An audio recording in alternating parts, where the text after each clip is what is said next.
All right. Well, we'll see. Let me put it on the record that the the recommended text, the recommended book, I guess, so that we don't get confused on terms. The recommended book for someone who wants to follow through on this is actually called Back to the Sources, Reading the Classic Jewish Texts.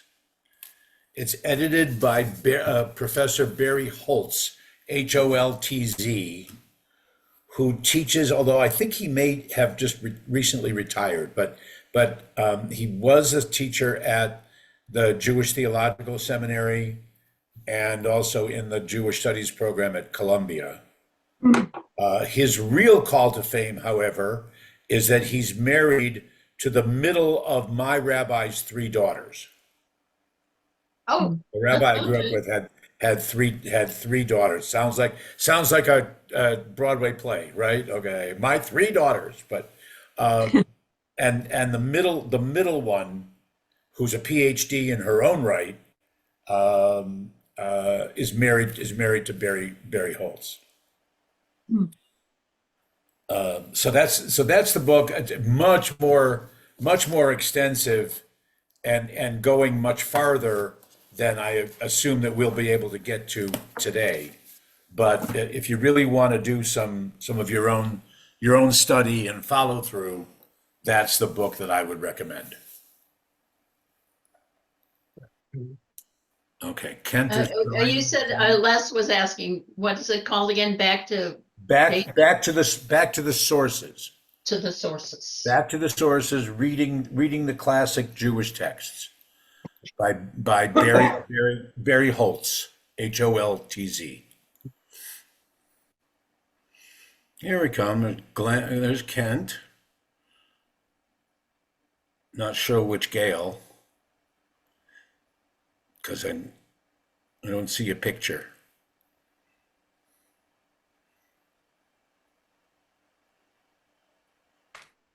There's Gail. Now I know which one. Hi. Morning. Good morning. Morning, Kent. Okay. So um, the initial motivation for my doing this came out of a discussion actually at the board meeting. Well, where I had mentioned that Marty Cohn and I, amongst a couple others, were noting that the number of attendees at the Saturday morning Torah study, the Shabbat morning Torah study, had been dwindling. There's a regular core of perhaps 6 or 7 people who are there on a regular basis, but we used to have 14, 15, 16 people, and some others who would come in and out and in and out. It's not necessarily related to the snowbirds. And we started brainstorming a little bit, and someone made the point that, and I don't remember who. Someone made the point and said, I probably would join, but I feel like I'm so way behind in where that the class is, and I don't really have all the background to even look up a particular quote or find where we are in the Bible, things like that. So the suggestion was made that could I please offer a back to basics introductory. These are our basic texts, certainly that we refer to frequently in the Torah study, but also, and it doesn't mean that you should have a copy of all of these in your library by any means. That's not the point. I have a colleague and a friend, Danny Syme, who made a collection of I think the 50 or the 100 most important Jewish books that you should have in your own library. That's not what we're suggesting here. But the idea was to go back to the very initial explanation Basics 101, Sacred Texts 101, if you will, and explain how they're structured, why they exist in the manner that they do exist, and maybe a couple samples here and there, so people could feel more comfortably whether it's in the sense of joining the Torah study or any other adult education program that we might have, whether it's the Joshua or some other ongoing discussion, or just for the sake of your own personal Jewish identity and knowledge. So that's the motivation for doing this, and it's going back to the basic Aleph Bet, if you will, the starting point, or what some of my younger colleagues call starting with the ABCs, or the Aleph Bet Gimels, the alphabet soup of what some of these texts are. And it needs to be said that we use the word Torah in at least two ways. Certainly Torah, as we'll be discussing, Torah refers to a particular part, the very first part of the Hebrew Bible. That's the Torah with which we are more familiar. But in Jewish literature, Torah, in a general sense, refers to all of Jewish learning and all of the texts, the thousands of different volumes and whatever, are all considered part of Torah, because the word Torah really means teaching or guiding. That's what the origin of the word actually means, rather than law. The New Testament has it incorrect when it translates Torah as law. So we use the words interchangeably, but they have both meanings and some others. And we get into the notion of the written Torah versus the oral Torah. The written Torah, as we have it, primarily referring to, again, the first 5 books of the Bible, and the written text, which wasn't originally written down. It was handed down for generations in an oral fashion. But then when it was finally written down, but then all of the commentary, discussion, debate, challenges, interpretations, the legend, the lore, all of that follows even to the present day, is generally put together in a file folder, if you will, called the oral Torah. Everything that follows after or about the written Torah. Jewish tradition, what some would call the Orthodox tradition, says that both the written Torah and the oral Torah, including revelation that comes even in 2025, was all given at Mount Sinai. That's what Jewish Orthodox tradition would say. More critical scholarship, if you will, would challenge that notion, and I think that most people, in a common sense way, would say, well, that doesn't seem to compute. That there may have been a point where a certain text or accepted version was there for the whole community, and everything since could not possibly have been given at Mount Sinai. But that's for a different discussion. Our point today is to talk about how the books and the stories are collected in the format that we have them, and how we use them, how they've been used historically, and how we use them today. Okay. We take a sip of the iced coffee, and we're set. I can see that does everybody see the piece of paper, the paper that's up there? Okay, all right. Yes. So I can see pictures at least of the 5 or 6 of us that are here today. Everybody looks like is muted, but if you have a question, I can still see you. So, raise a hand or put off the chat thing, put a little hand raised or whatever. Don't hesitate. So here we go. The Hebrew Bible, what others would call the Old Testament, Judaism does not use that term, but the Hebrew Bible is known by the abbreviated word Tanakh. And I'm here for just for our purposes, I'm spelling the ch sound as a ch. The fact that it has the quotation marks indicates that it's a designed word. From the T for Torah, the N or a Nun in Hebrew for Nevi'im, and the Ch, which when it's the first letter of the word becomes a K, is Ketuvim. So the Torah we know is the 5 books of Moses. Nevi'im is the second part of the Hebrew Bible. It's generally called the prophets, although there are also narrative books and historical books in there, Joshua, Judges, Kings, and then there's what they sometimes subcategorize them as the early prophets or the later prophets, and that's early or later in how they relate to the destruction of the first temple, which is in 586 BCE. And then the Holy Writings are the section that we know of as Psalms, Proverbs, and Chronicles, and the scrolls of Ruth and Esther and Lamentations and Ecclesiastes and Jonah.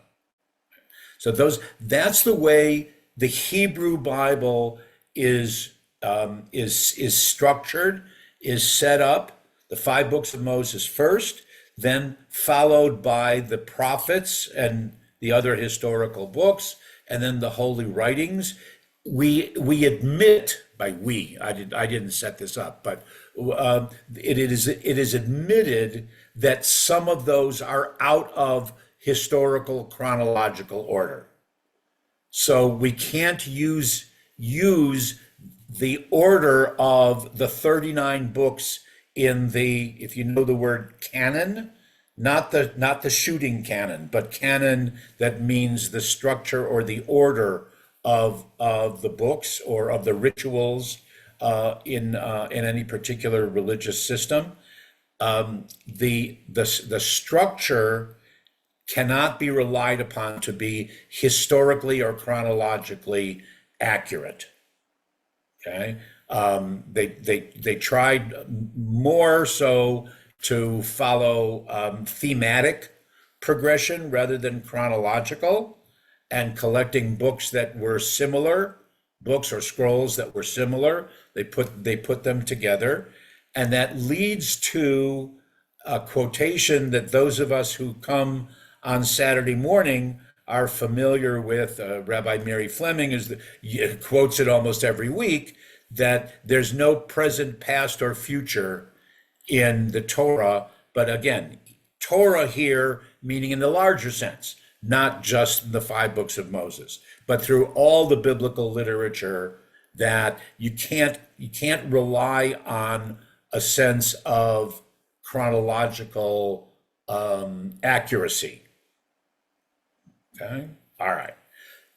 Let me point out that for those of you who may be familiar with the 2, well, it used to be 2, now there's a 3rd and even a 4th, of the Christian Bibles that would present both Old and New Testament together, the order of the books in the Christian canon differs somewhat, not only with the order, especially in the prophets and the Holy Writings, not only in the order, but also there are some other books that are included in the Christian canon in the Old Testament that the Jewish tradition excluded. The most famous being the story of the Maccabees. The story of the Maccabees, it's two books, Maccabees 1, Maccabees 2, is included in Christian versions of the quote unquote Old Testament, but not in the Jewish. And I've neglected to put up there, Steve knows, of course, that the collection of books that were not included in the Jewish canon is called the Apocrypha. Don't worry about spelling it, but the Apocrypha, which basically was a Greek word that meant hidden books. And then we could have a whole long conversation about why those books were not included in the Jewish, but they are included in either of the, well, again, there used to be two primary canons of Old Testament for the Christian community, and now there are three or four. Yes, Steve, please. Just a quick question, if you could mention just roughly why the church fathers decided to include Maccabees and it didn't get included in the Jewish version. My understanding, I don't claim to be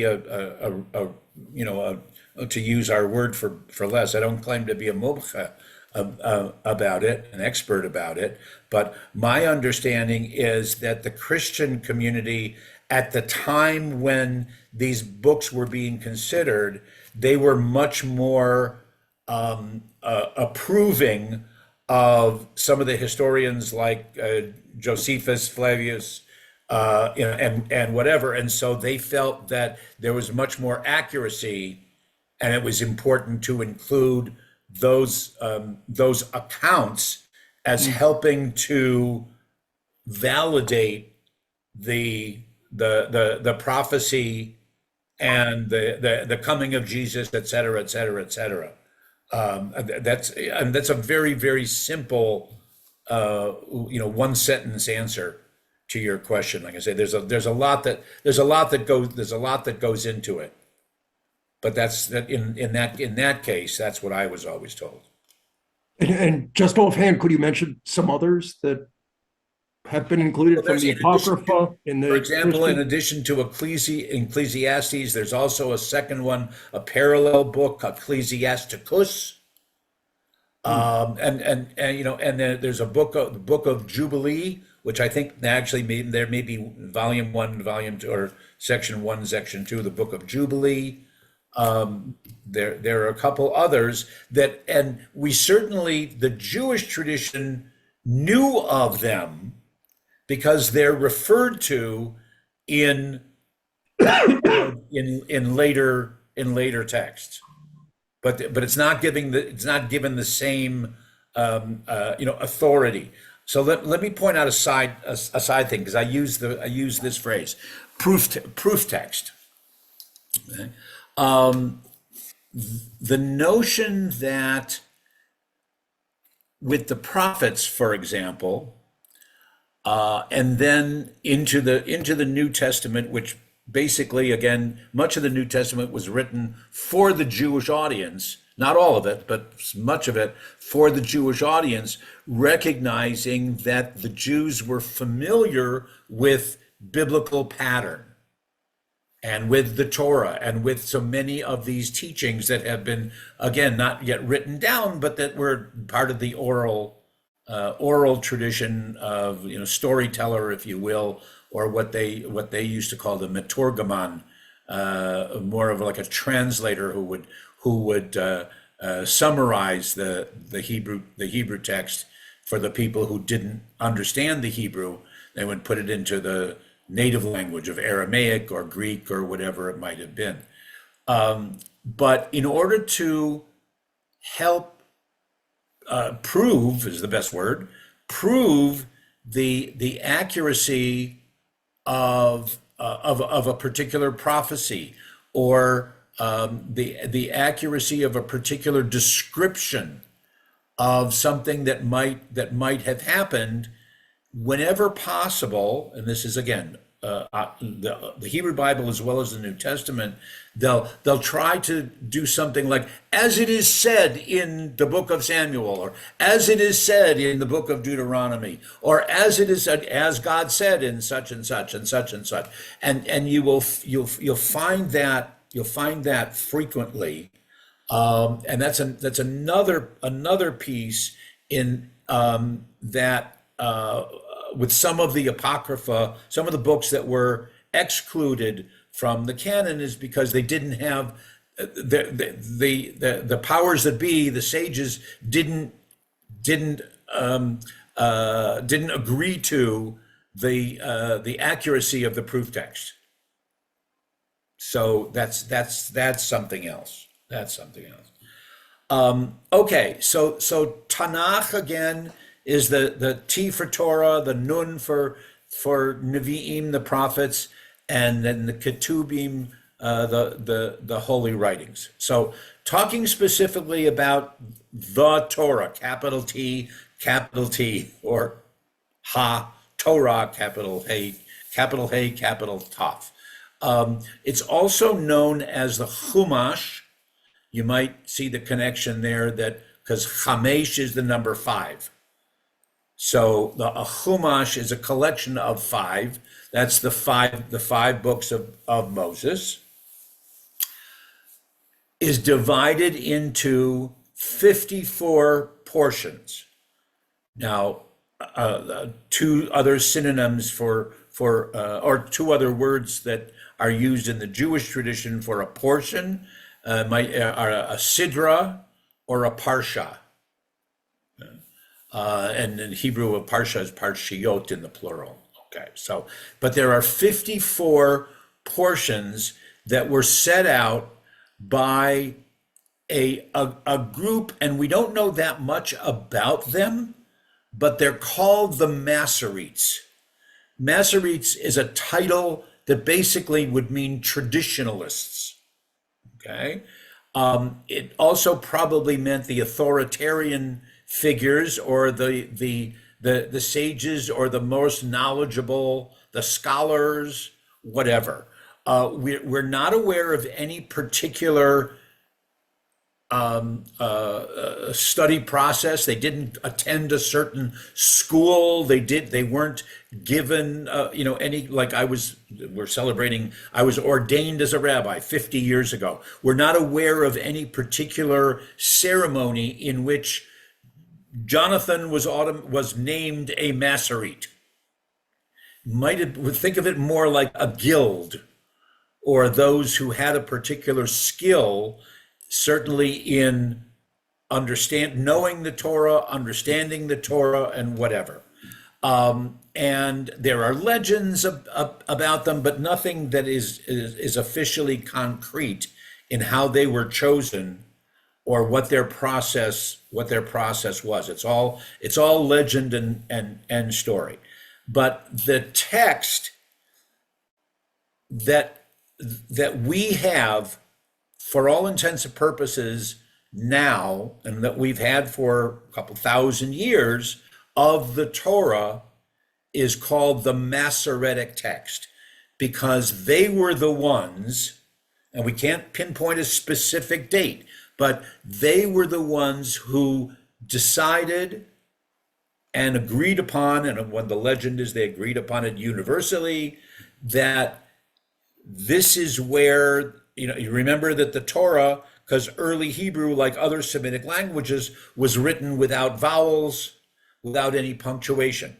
So someone had to decide where the punctuation should be. And should it be a period? Should it be a comma? Should it be a question mark? Someone had to decide. And again, some of you who know a little bit about Hebrew grammar know that you start with the basic 3-letter roots of a word, but depending on the vowel pattern, that will tell you whether it's a male, masculine, feminine, singular, plural, past tense, present tense, future tense, all based on the vowel pattern. Someone had to decide when they saw these 3 letters, well, which is it in context? Is it a past, present, or future? Is it a singular? Is it a plural? Whatever. And they had to make those decisions. Again, the legend is that they all universally agreed. And so we have text. There are some challenges to that, but we have the text that they set down that said, this is where there should be a period. This is where there should be a question mark. This word should be in the past tense. This word should be in the masculine form, et cetera, et cetera, et cetera. And they acknowledge, in order for it to make sense, they acknowledge that there are some scribal errors. That sometimes a letter vav, which basically looks like a straight line, should really only be a yud, which is like an apostrophe. But it could have been a scribal error, from God knows how long ago. Now, God didn't make the mistake. God knew what God was saying. So it must have been a little scribal, what we would call a typo in the calligraphy. So someone had to decide, which is it? And it might be something as simple as the example I'm using, a vav or a yud makes it go from a masculine to a feminine in the word who or he, which might or may not have a lot of meaning or challenge. So the Masoretes decided on those 54 portions. Problem is, of course, there are only 52 weeks in a year. So to make it fit, and especially because the Hebrew calendar follows a lunar calendar, and so there are different number of days and whatever. So some of you know, many of you know, there are times during the year that we double up some of the portions. Okay? It usually happens more. It doesn't happen in Genesis. There are one or two examples in Exodus. There are one or two in Leviticus. I think there's one in Numbers, and there are two in Deuteronomy. Two times that they can be doubled, or they can be left single, especially if it's a leap year in Jewish tradition where we have that extra month.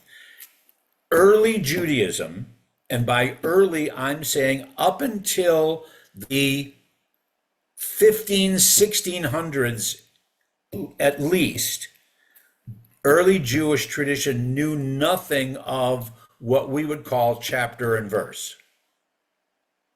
Okay, all the references are only to the Torah portion, to the Siddur or the Parsha, as it says in the portion known as Jethro, as it says in the portion known as Kedoshim, not as it says in Exodus chapter 20 verse 5, or as it says in Leviticus chapter 19 verse 3.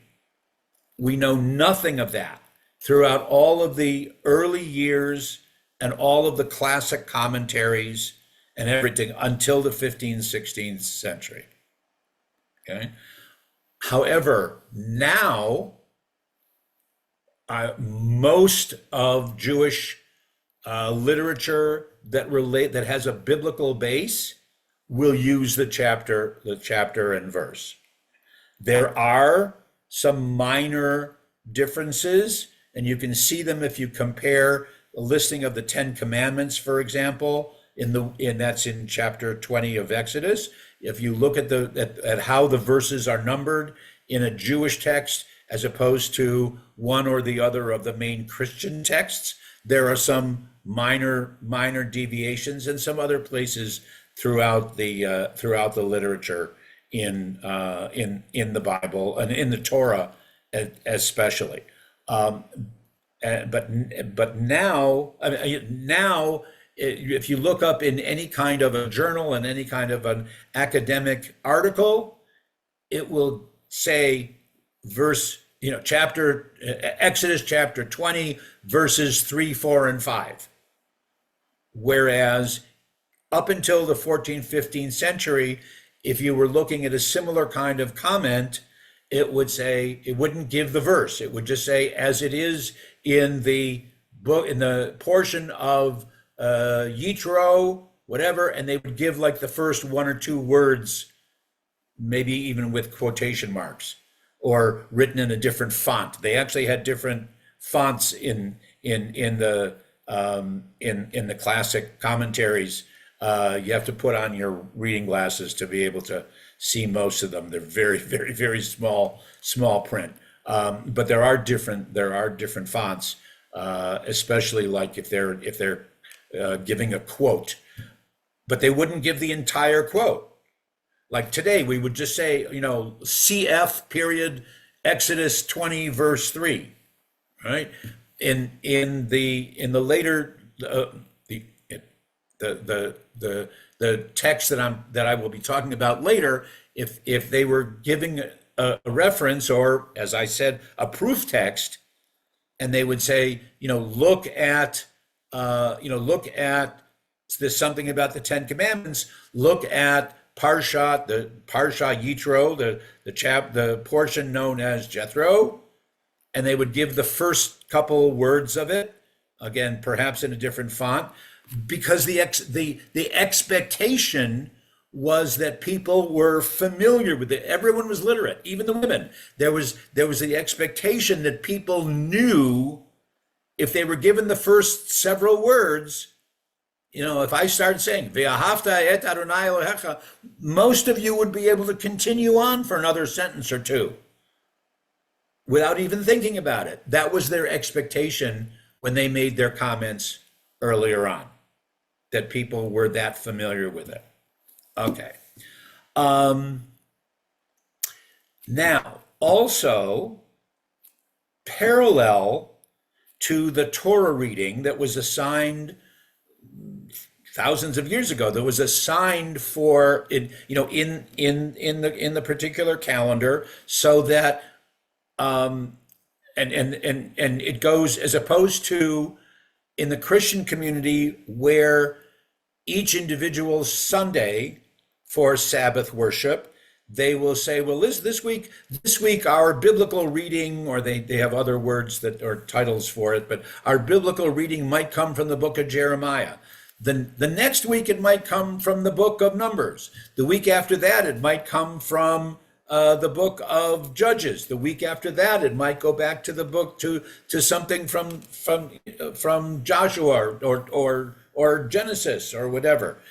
In Judaism, I think we follow through from the story of creation in Genesis 1, Bereshit, all the way through every year, and we end with the portion that's known as V'zot HaBracha. This is the blessing and the death of Moses, and then we can go back and we start all over again.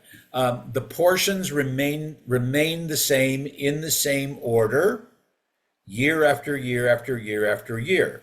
The only time that there's a change is in some communities, they add an additional reading on a holiday or a festival, because it may be January. Actually, it is like January or February, when we usually read the story in the Torah, in the weekly Torah portion. We read the story of the Israelites coming out of Egypt, the very story we're going to read at our Seders this weekend.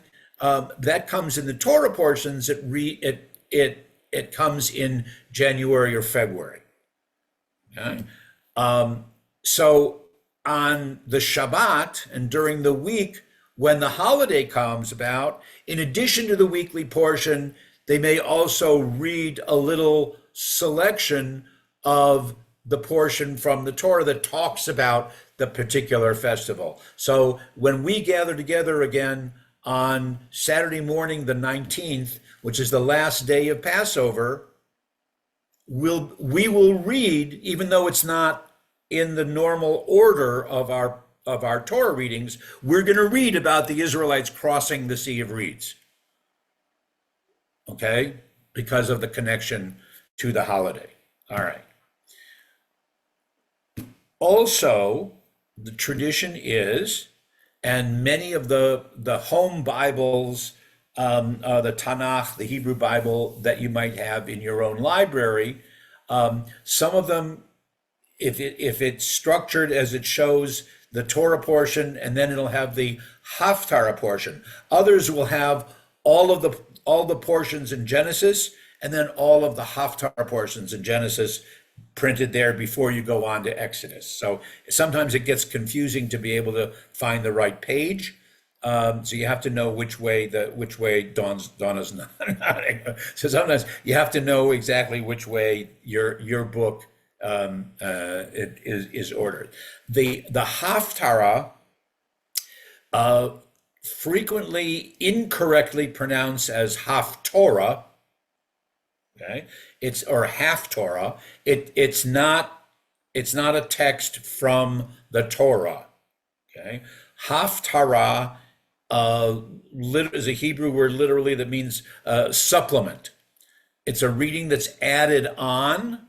Nowadays, we add it on, and it's assigned usually because of a parallel theme or reading to the assigned Torah portion. Now, that parallel may only be 2 or 3 words. It might be one simple reference, or it might be, if the Torah portion talks about what the high priest is supposed to do when someone's suffering from what they used to call leprosy, it is found, or there's some other kind of disease in the community, the high priest is supposed to react in certain ways. And then the Haftarah reading for that particular Shabbat may be from the book of Samuel that tells the story of one person who did suffer from such and such a disease. So it might be more connected, or it might be simply the Haftarah portion, the supplemental portion for the portion of Noah, for example, which is a familiar story to many, just includes, it's from Isaiah, and it just includes the phrase, remember the days of Noah when the waters flooded up, and that's it. That's the connection. Mm-hmm. But the story goes, Steve, I'll be with you in a second, but the story goes that for the centuries when we were not, Jews were not allowed to have our public Torah reading, the Haftarah reading was not forbidden. And by reading the Haftarah, there would be enough people who would say, oh yeah, that reminds me of the real text from the Torah. Now I remember. So it was kind of like we can still connect to the real Torah text just by hearing the Haftarah. Steve, please. No, you kind of answered my question, but it always struck me as curious that the reading the Haftarah instead of the Torah portion satisfied the Roman authorities. Yeah. I mean, how much would they care one way or the other?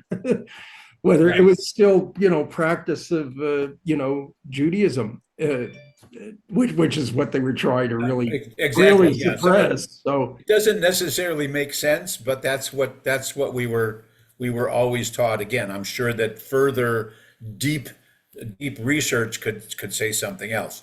And I also just want to point out that even to modern times, one of the major differences between the liberal, and let's call it reform, as opposed to the conservative and the Orthodox communities, when it comes to a bar mitzvah, and these days in a bat mitzvah, the latter usually focus more on the student being able to chant or read or teach the Haftarah portion and only a little bit of the Torah portion. They would chant or read what's called the Maftir, the last couple sentences. Usually, now sometimes if you had a very bright student who might want to do more of the Torah reading, but usually the focus in the traditional communities, conservative and Orthodox, was on the Haftarah reading. And then, but in Reform and Reconstructionist, there's more of a focus on the Torah reading and the applicability or the relevance of the Torah portion, and only the brightest students or the ones that had a more traditional orientation in the family would also include a Haftarah. Okay. And the reasoning seems to be, I wasn't around when that pattern first started, but the reasoning seemed to be that Reform, for better or for worse, wanted to put much more emphasis on the kid, right? On the bar or bat mitzvah and what they were doing, and leading the service and taking their semi-adult role in the community. And so they gave him more of a starring role, if you will. The conservative and Orthodox took the position that, no, this is our regular Shabbat service, and we're only handing over a smaller, less significant part of the service to the bar mitzvah, bat mitzvah, and their family. We still focus on the Torah for the sake of the congregation, but we and we want the kid to be able to show off a little bit, but not on the major part of the service. That seems to be part of why that difference was there.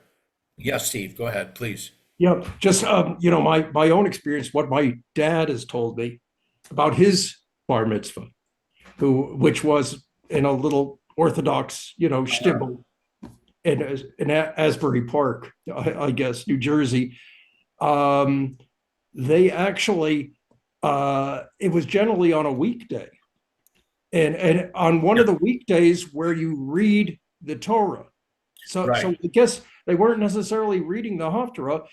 You would read the Torah, I don't remember if my dad said he chanted it or not. I think it's Sheni v'Chamishi, right? Where they read the Torah. Is that it's market days, the traditional old market days, Monday and Thursday. Right. And so, yeah, the important part of my dad's bar mitzvah was to memorize the speech in Yiddish. Mm-hmm. And he didn't have to compose an original speech. There was a given speech that you had to have to know, from the book. And thanking my parents and all that. Incidentally, there's a resurrection of Jewish life in Asbury Park these days. One of my closest friends and colleagues retired there.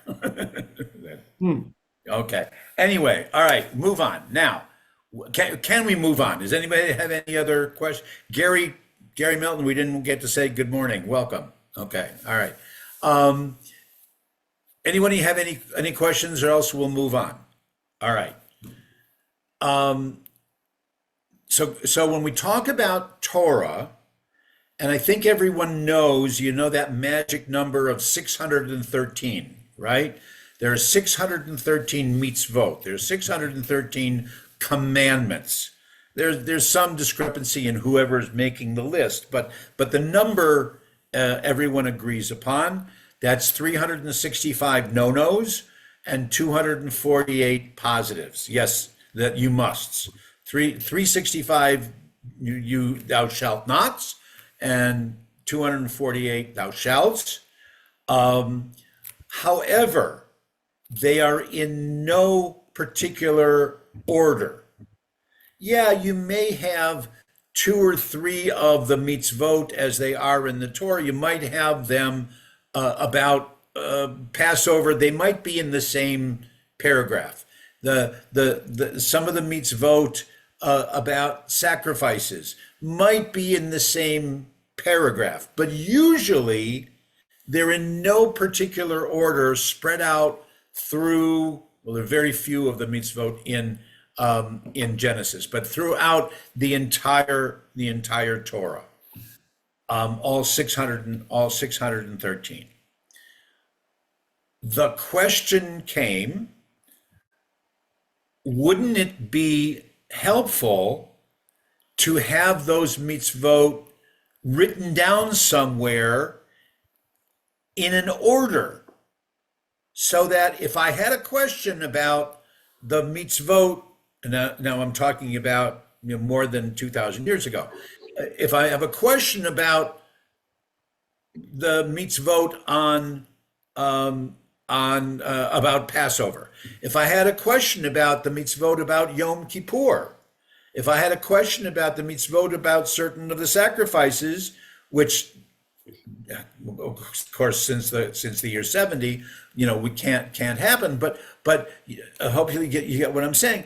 I wouldn't know unless I knew the Torah by heart, or unless I knew a sage, a rabbi who did know the Torah by heart. How would I be able to get the answer to that question? So a number of rabbis during this period of what I put there on the screen, or on the piece of paper, from the 1st century before the Common Era through the 2nd century of the Common Era. And some of the more famous ones are Rabbi Akiva, whose name you might know, Rabbi Hillel, certainly whose name you would know, and then Judah the Prince. And I started him because his version of what is called the Mishnah becomes the authoritative version. And think of the Mishnah as the simple how to answer the question. Okay? Judah the Prince, the others did also, but Judah the Prince is the one, Yehuda Hanasi, is the one whose version becomes the accepted version throughout the Jewish world. Separated or listed all of the 613 commandments, the 613 mitzvot, with, let's not call it commentary, let's call it explanation of the way that those mitzvot, that those commandments were being observed in his day. Okay? So it's not just the quote, it's also with explanation, description, example, clarification of what the mitzvah might have been in his day, in their time of practice. Okay? And he divided all of them into 6 what are called orders. Now it's the same word that we're going to see on Passover. It's a seder, which the word means order. And if you remember, near the end of the Passover evening experience, when you sing Echad Mi Yodea, who knows one? When you get to 6, who knows 6? The answer is Shishas Sidrei Mishnah, the 6 orders of the Mishnah. So it's a very, very familiar number and piece of the literature. The 6 orders, and the Hebrew little acronym is Zman Nakat, but I'm translating it here as all the laws of agriculture, the laws about the holidays, the laws about women, which includes marriage and divorce, laws of torts and damages or personal injury in relationships, holy things. That relates most to the word kadosh or kadoshim, the holy things as they related to the temple sacrificial worship, and purity, laws of personal purity, both in a physical and an ethical sense. Those are the 6. So it helps you. Now, okay, so if I know that I have a question about Passover, Sukkot, Yom Kippur, whatever it is, I don't have to look at the entire Torah. I can go to the book, I can go to the order, the second of the 6 orders of the Mishnah under holidays, and start to flip through until I get to chapter 14 or whatever, and there I can find all of the laws about that particular holiday. Okay, so the examples that's up on the right side of that page, the examples of and the way that it starts out, even though it's in the very first part of the Mishnah, even though it's in the collection of agriculture, that's a whole other discussion. But because the first, what they call a tractate, the first tractate of the Mishnah of the Seder of agriculture of Brachot, is which specific times may one recite Shema. If you're supposed to recite the Shema 3 times a day, and one of them being the evening, we need a little more clarification on what constitutes evening. Is that from sunset? Okay. But if by 11 o'clock, that's nighttime. So is it still, am I fulfilling the mitzvah of reciting the evening Shema if I say it at nighttime? If I want to be exact according to the wording of the mitzvah, et cetera, et cetera, et cetera. So, and the answer, incidentally, is that they didn't follow clocks because they didn't have clocks. They followed the amount of time that the particular watchman, note the word shomer, that we use today, even in our temple, that the amount of time or the length of the shift that the shomer was on duty, the watchman, of watching for the sun the sun to totally set, the moon to begin, when the moon would set, when the sun would begin to rise, and whatever. There was a watchman for each in Jerusalem, and certainly for each area, each community who was on duty to watch that, and on particular shifts. Now, they didn't have 10 o'clock, 1 o'clock, 3 o'clock, whatever it was. And so as long as the shomer who was on shift number 1, that's considered still evening. Okay? Things like that. A famous one that some of you are aware of is when you're supposed to celebrate Havdalah at the end of Shabbat. The little ceremony with the wine and the spices and the multi-braided candle. Okay, well you can't do that until there are at least 3 stars that are showing. Okay, but how late can you extend your Shabbat? You don't have to end your Shabbat at sunset on Saturday. How late can you extend it? Can you extend it into Sunday? Yes. Can you extend it into Monday? Yes. Can you extend it into Tuesday? Oh, wait a minute. Tuesday's already now anticipating the next Shabbat. So they had to decide exactly how far you can extend it based on the principle that you can always extend or enhance a mitzvah. Okay, you can always do it longer than, you want to eat more matzah? Go ahead, eat more matzah. Make much more matzah brai after it's over. Anyway, then another famous Mishnah that's discussed and debated is interpreting the text in the Torah that a man acquires a wife, and that's the verb. A man acquires a wife. Okay. Okay, what constitutes marriage? What constitutes acquisition? Right? Need there be some kind of a verbal promise, what we call the vows? And if so, how many witnesses? Okay, and can a juvenile be a witness? Do you have to be, do you have to be of the age of majority to make those verbal vow? What happens if a 2 7-year-old kids are playing house, so to speak, and if they coincidentally recite the correct words of the vow? It's only a 4 or 5 word. What happens if they correctly pronounce it? Are they married even at age 7? The Torah doesn't give us an answer. So, but the Mishnah comes along and does. So those are, that's how the Mishnah is structured. Okay.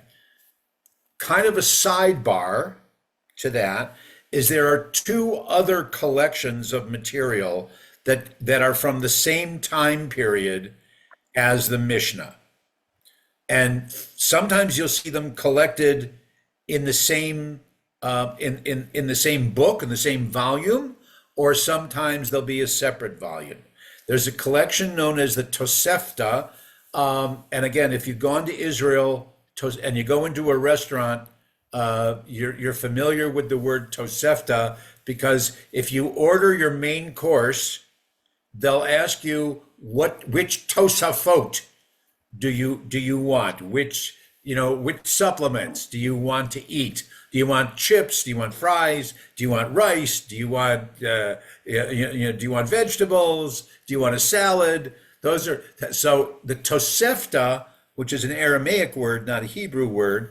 This Tosefta is supplemental material from the same time period, but again, for one reason or another, it wasn't included in Rabbi Judah the Prince's text. He had to make some decisions. I'm going to include this example or this clarification or this parable or whatever it might be. And he had much more material than he needed, and he decided not to include it, but he didn't throw it away. He put it like in a different file folder.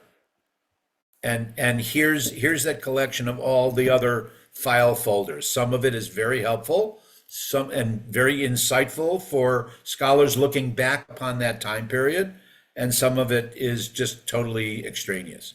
Then another word of a baraita, which is again Aramaic word, which is a quote from a colleague, another sage at the time of the Mishnah, but is not included. And that could have been for 2 reasons. At least my teachers gave us 2 reasons, very easy to understand. One is that it was repetitious, okay, or repetitious, or that they couldn't verify the veracity, the validity of who it was apportioned to. In other words, I heard Rabbi Roman say such and such or teach such and such.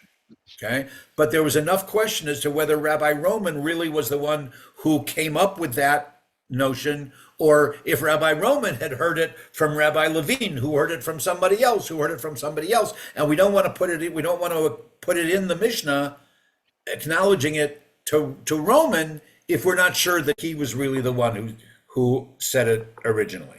Okay, so that's one. Or if it's or like I say, if it's redundant.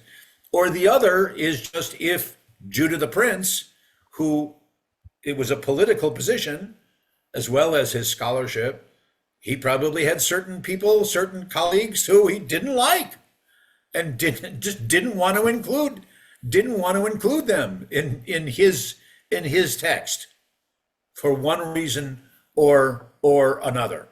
And so again, it's put into a different file folder, but that file folder was preserved. And so we do have references in the later editions and versions of the Talmud. We have quotes that'll say, as it says in a baraita, that Rabbi Amram said such and such. Well, why isn't that in the Mishnah? We don't really know. May have been that Judah the Prince had never heard of it, or maybe he heard of it but didn't like Rabbi Amram, or whatever it might have been. Okay, so you have those 2 other collections, Tosefta and Baraita, from the same time as the Mishnah. Yes, Steve. Actually, let me go to Kent first. Right. Yeah. Who, Kent? Okay. Yes, please. All right. So, and I may have missed it, Rabbi Norm, but this Judah the priest, the prince. Yeah. who is that again? And how long did, a period of time was So somebody in so in that in role? in the time between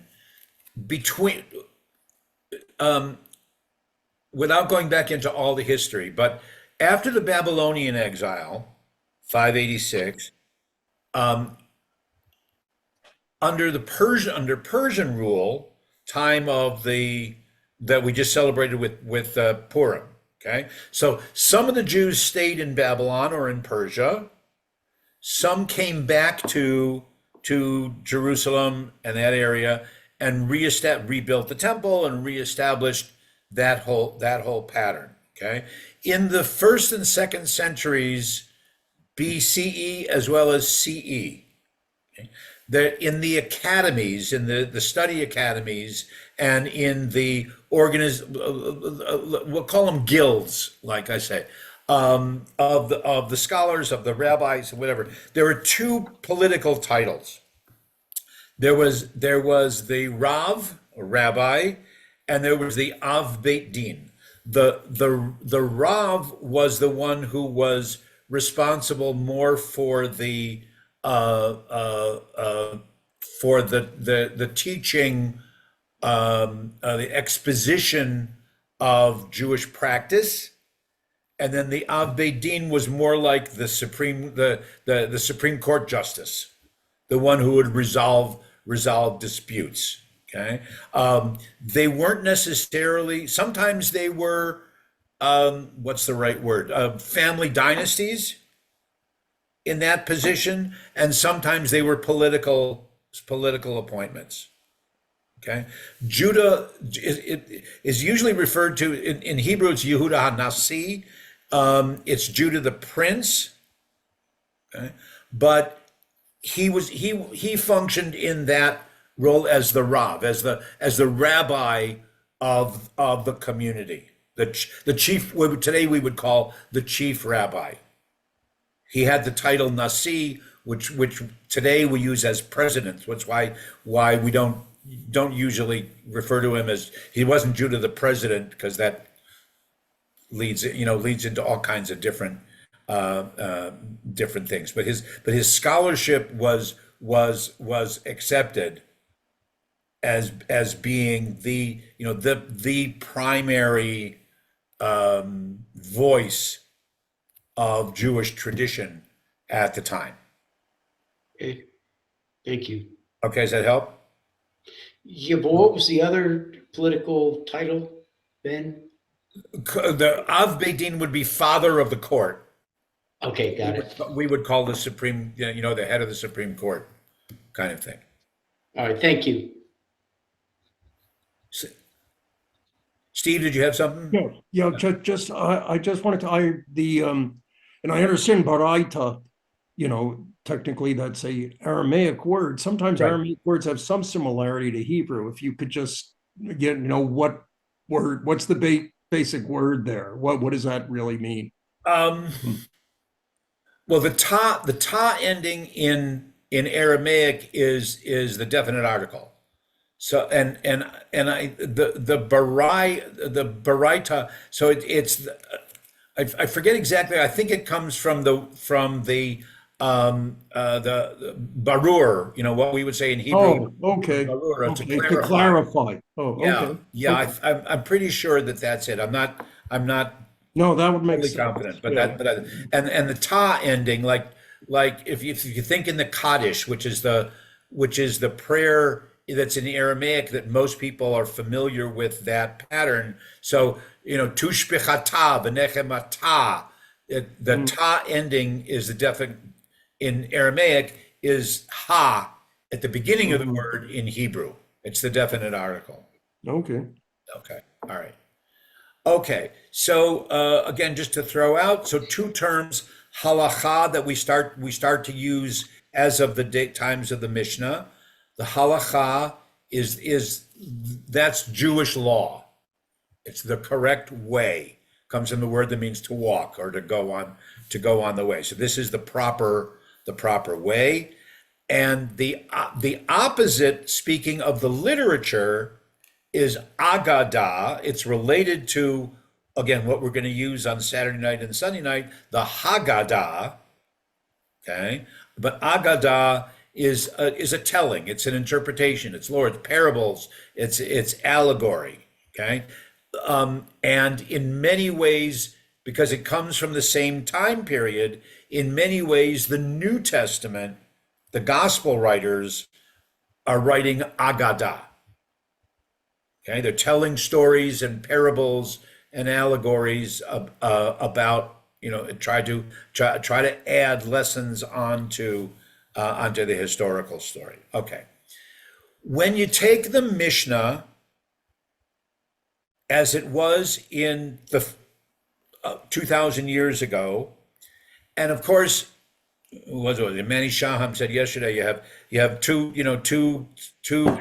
Jews, you have three political opinions, or you have five rabbis and you have seven different teachings and seven different opinions. Okay? So the minute that Judah the Nasi, or Judah the Prince, the minute that he wrote it down and it was started to circulate it, of course, there are rabbis who would say, wait a minute, that's not the way that I do it. Wait a minute, that's not the way that my community does it. Wait a minute, why didn't he talk about the way that we do it here in our village or whatever it is? Wait a minute, my rabbi, who isn't included in the Mishnah, my rabbi always taught me something else. And all of that finishing onto the Mishnah, all of the debate, the discussion, the application, the respect for different points of view.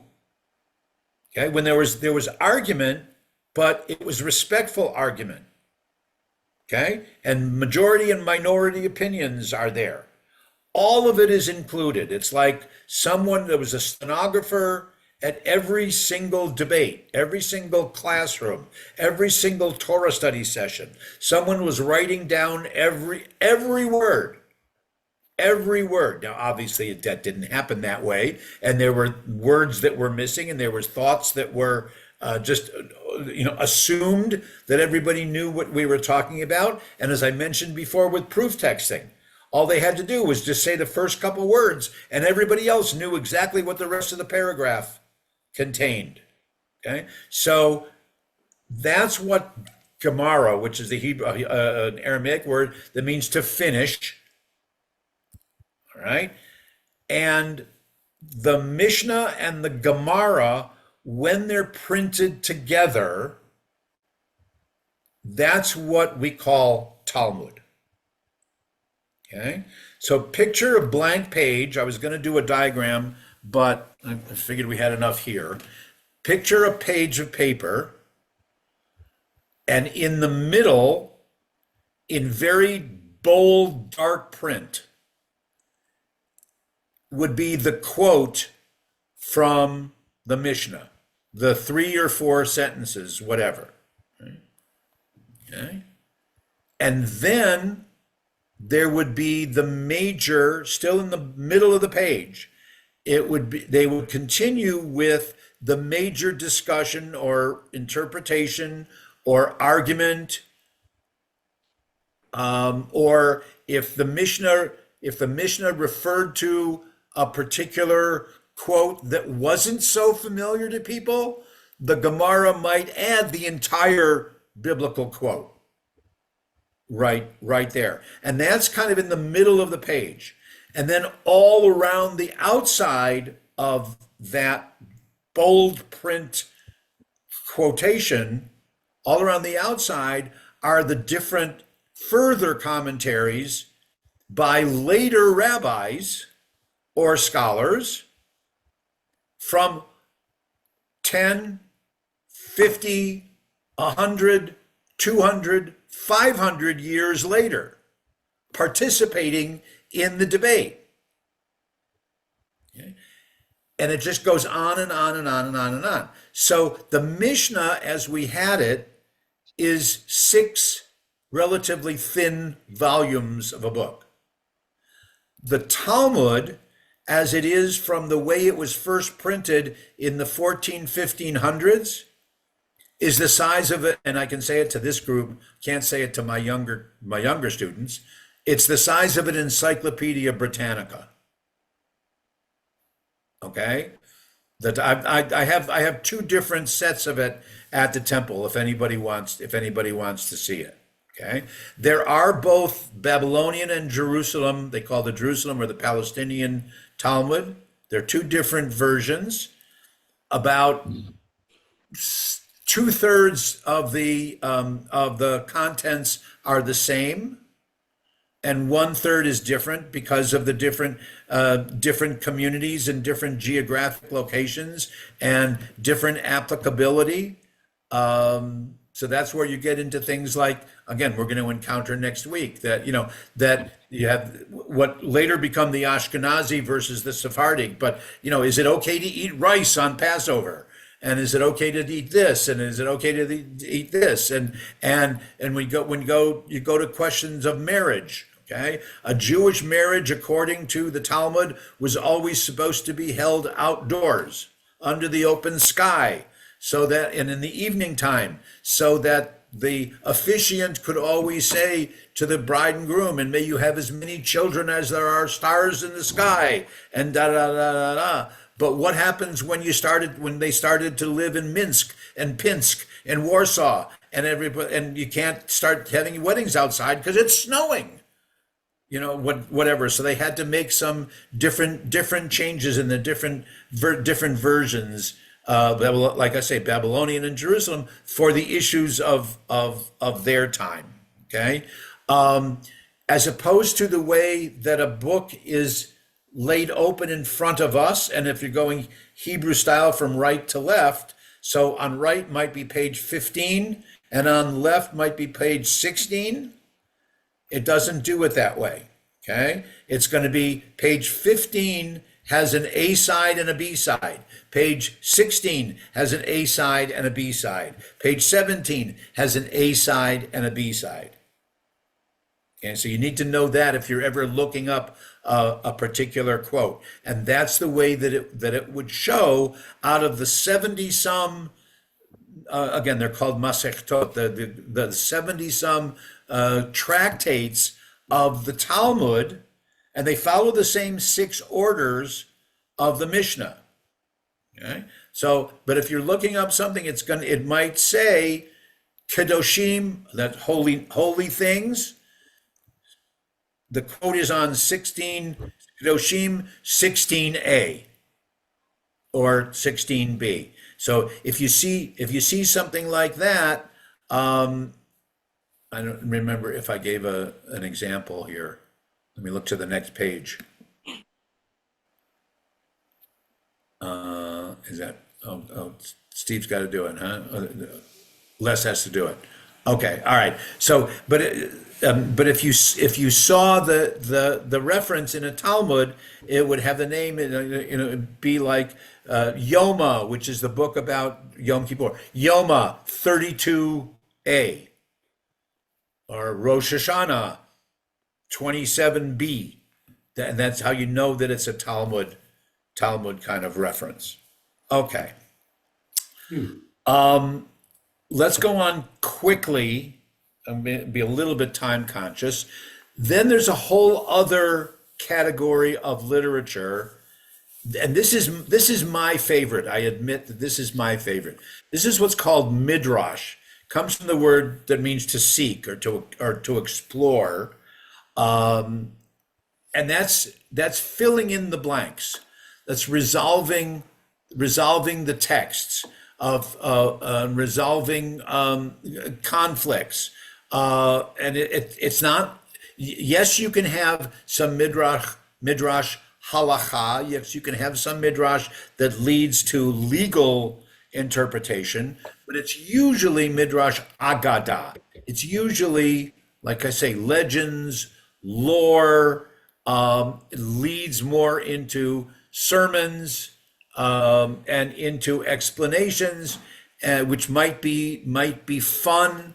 And whatever, and continues to the present day. So, and we do a bunch of that on the Saturday morning class, when we try to imagine what either a particular word might mean, or we say, well, wait a minute, there seems to be a detail here. So the examples that I give here under Midrash. So if you go back to the story of Cain and Abel, if you read the text, it says, one day Abel said to Cain, one day they went out into the field, and Abel spoke to Cain. And Cain rose up and struck his brother, and doesn't tell us what Cain said.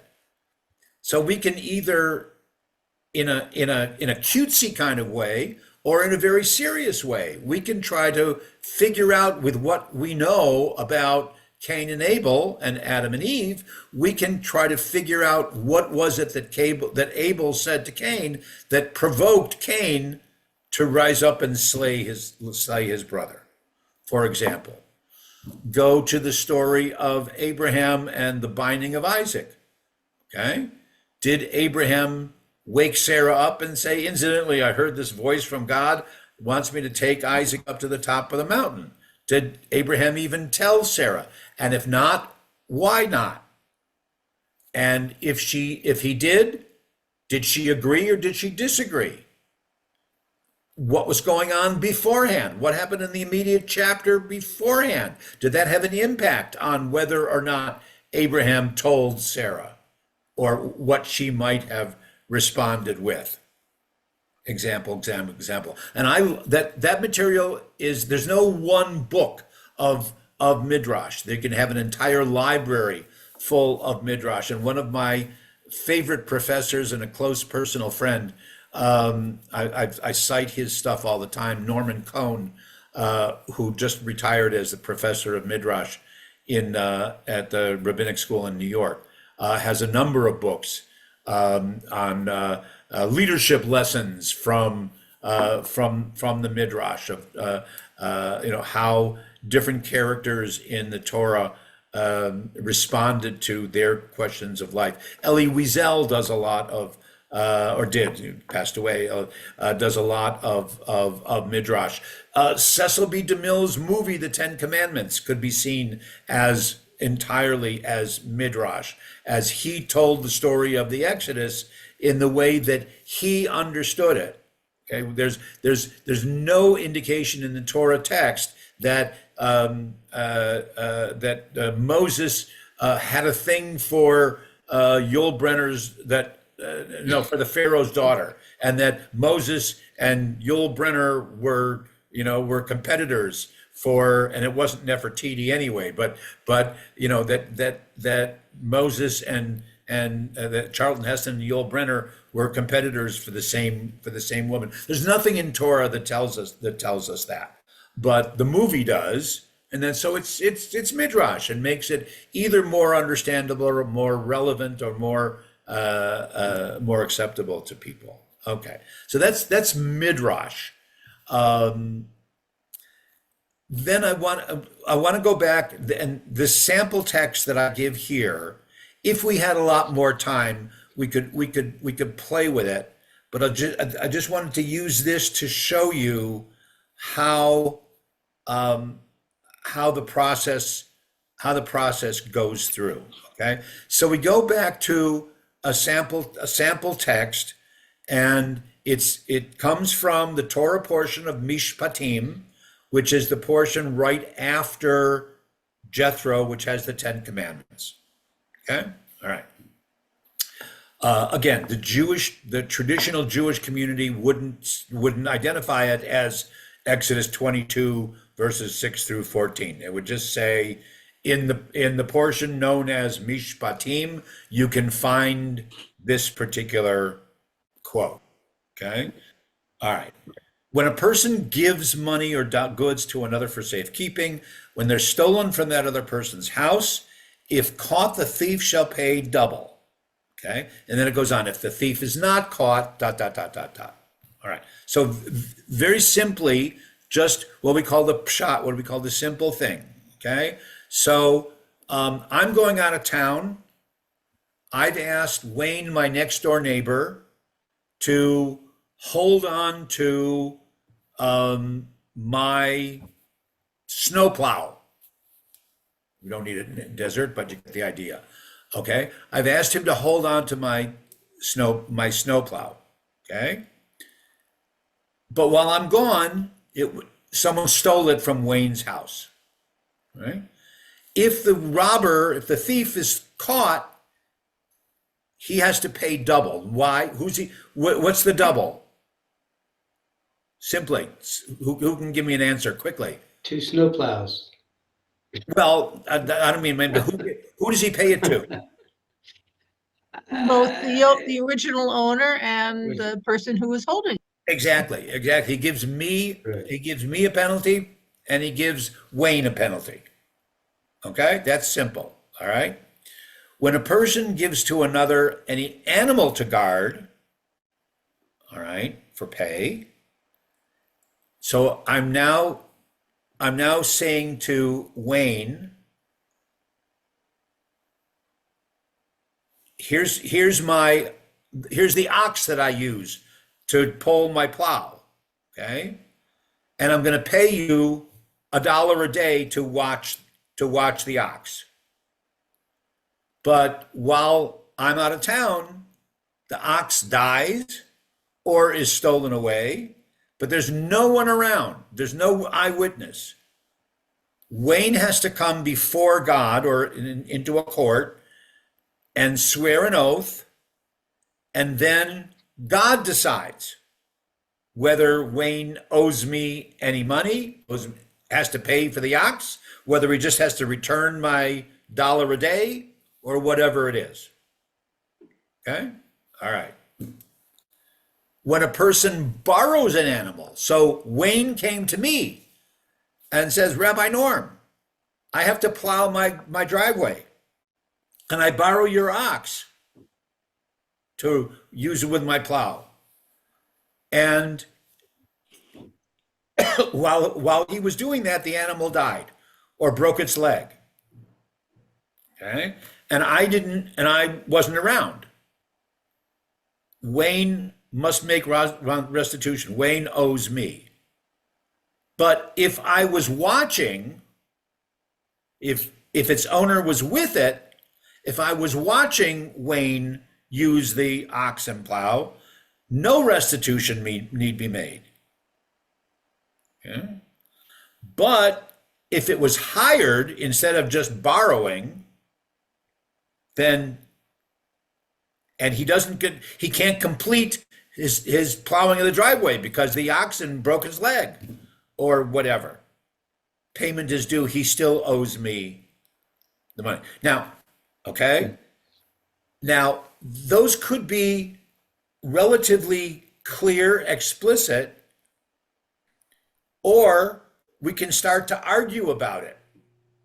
And we can start to say, well, wait a minute, what about, if, so it's one thing if Wayne came to me, it's something else. What about if I see Wayne outside and he's struggling trying to plow his driveway by himself? And I say, hey, Wayne, use my ox. Oh, I could never do that, Rabbi Roman. Oh no, I insist. And if the animal breaks its leg, is he still responsible? And is it determined by whether or not I'm watching? So the way that it would then expand in discussion and argument, and Rabbi Jonathan says, no, that Wayne doesn't owe any money, and Rabbi Allen says this and that, and it's all written down, and everything included. And that's why I say the volumes just get bigger and bigger and bigger and bigger and bigger. Okay. And sometimes it's fascinating, and sometimes it's boring, and sometimes it goes off in, God knows, for 3-4 pages of different transient discussions, because it's just the notes that are written down. And all of a sudden, Rabbi Jonathan says, wait a minute, aren't we supposed to be saying the Shema right now? Let's stop. And, so whatever. Okay. There's my introduction, back to basics on how it all works. Okay. Any questions before we say bye-bye? I do. Rabbi Norm, just quickly on the very last things you said about, the differentiation of a perspective on a certain issue, and it can go on, and we're using the ox as the example here. Was it rented, or did you say, hey, just take it and bring it back when you're done and it died? So is that what you're referring to, that would be in a midrash that you would expound on, or is that part of the Mishnah that had already been, debated over the centuries? Okay, good. No, thanks for the question. I wanted to use this just as an example of how the whole process starts. What's here as sample text is the quote from the Torah. Okay. That's the biblical text. Okay. What I was adding on, explaining, okay, clarifying, making it, talking specifically not in terms of when a person gives money, as I'm making it Rabbi Norm and his next door neighbor Wayne. Okay, I'm bringing that would be Mishnah, right? Then if we're trying to figure out exactly what the law would be based on this text, now we can personalize it. We know we're talking about Rabbi Norm and Wayne, and we can expand upon it and say, okay, well, is Wayne, is he knowledgeable on this? Is he not knowledgeable about this? Has he ever done this? Has he been reluctant to take the ox? Did he approach me and say, can I use your ox for such and such a money? So expanding all that would be the halacha, would be the way that the Talmud would deal with it. But then if there's a lesson to be learned by interpreting the story, that would become more of the midrash. Got it. Thank you. Got it. Okay. All right. And thank you so much. This You're was welcome. Okay. really Got it? fascinating. We're all experts. Okay. Yeah. The thought is sometime later on in the spring or whatever, we would do a more intensive thing with midrash. Yeah. And then I know that there are some people who would actually like to dabble into some Talmud. Start with Mishnah and dabble into some Talmud. I'm not sure that I'm the right person to do that introduction, so I'm going to ask around and see amongst my colleagues in the Tucson area. Maybe there's someone who would feel comfortable doing a 1 or 2 session thing of introduction to Mishnah and Talmud for people who want to do it. Very nice. Could I ask? I know there are a lot of online Absolutely. sources, recorded sources available. It's not live, but you can get like Daf Yomi. Oh, absolutely. From the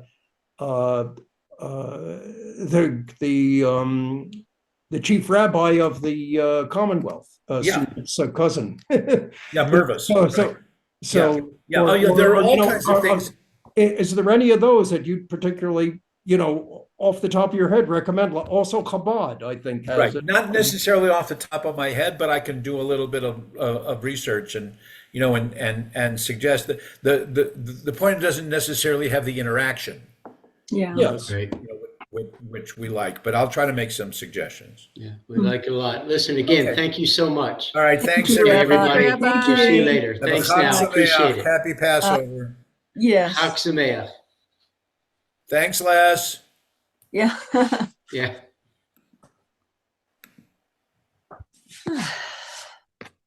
Get off this thing.